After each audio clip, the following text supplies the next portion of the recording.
The war in Europe is over, and the Allies have won. Germany is in ruins, and Adolf Hitler is dead. Civilization has prevailed over tyranny. But what if that last part hadn't happened? What if Hitler had won World War II? Well, here's one terrifying alternate history. After years of planning, the Allied invasion of France has finally begun. American, British, and Canadian forces are fighting their way inland, but they're facing fierce German resistance. And in Washington, D.C., President Franklin Roosevelt is gravely concerned about the casualties. The Allied advance has been costly, and the fighting is becoming increasingly brutal. Even before the fighting began, military leaders had estimated that an invasion of mainland Europe would cost more than 1 million American lives. With casualties mounting, anti-war protests are becoming more frequent, and the American people are beginning to question the conflict. Then in the middle of the fighting, something happens that no one could have anticipated. On June 26, 1944, while touring a factory in suburban Detroit, Franklin Roosevelt suffers a fatal heart attack.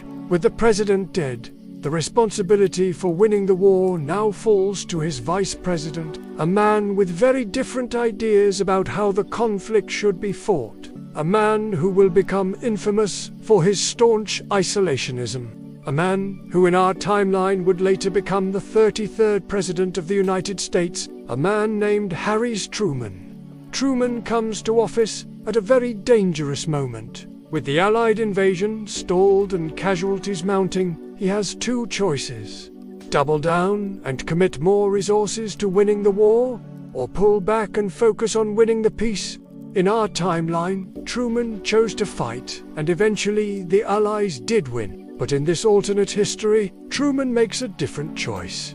He pulls America out of the war. The news of America's withdrawal sends shockwaves around the world. The British are furious, and the Germans are ecstatic. With American support gone, the Allies are forced to withdraw from France, and Germany begins its long-awaited counteroffensive. Over the next few months, the German army pushes westward, forcing the Allies into a desperate retreat. Soon, Paris is in German hands, and the British are fighting for their survival. By early 1945, it becomes clear that there is no hope of victory in Europe. The Allies are exhausted and demoralized, and the German war machine shows no signs of slowing down. In January, the British government, realizing that they cannot win the war, offers Germany's government a white peace. Hitler agrees, and the war in Europe is over. But this peace is not like the one we know.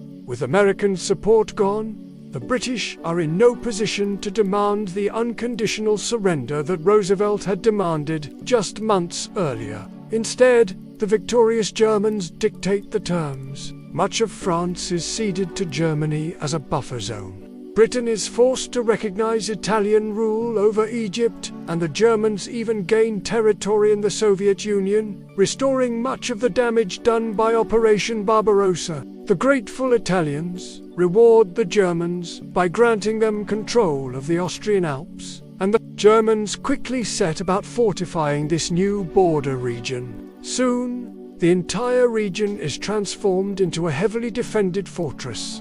Millions of Germans are relocated to the newly acquired territories, which are then declared the 14th and Greater Germany. Meanwhile, in the east, the Soviets have suffered devastating losses. Entire cities have been wiped off the map. Millions of civilians have been killed.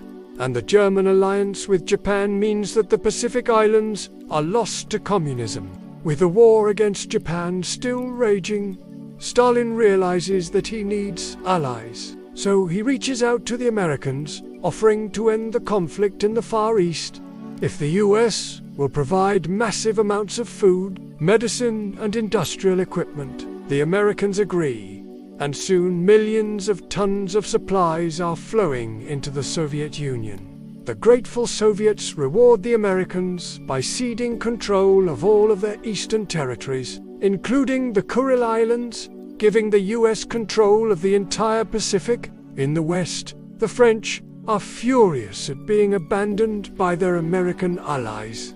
But there is little they can do. They had lost the war, and now they have a new German master. And so life goes on under the jackboot of the Nazis. France is occupied, the British Empire is in sharp decline, and the Soviets have gained massive amounts of territory. But that's not how the story ends. With the US supplying the Soviets with the resources they need, Stalin is able to turn the tide of the war in the Pacific and defeat Japan. Soon, Tokyo is in communist hands, and the Red Army is marching across Asia. By the late 1940s, the entire world is controlled by three great powers: Nazi Germany, the Soviet Union, and the United States. The era of good feelings between the US and USSR doesn't last long. Soon, the two superpowers are on a collision course. You won't believe what happens next when we explore one of the most terrifying alternate histories ever imagined. Could there really be a world where the Nazis won World War II? Well, if you thought that was scary, you'll love this video. Click to find out what would happen if Adolf Hitler had survived.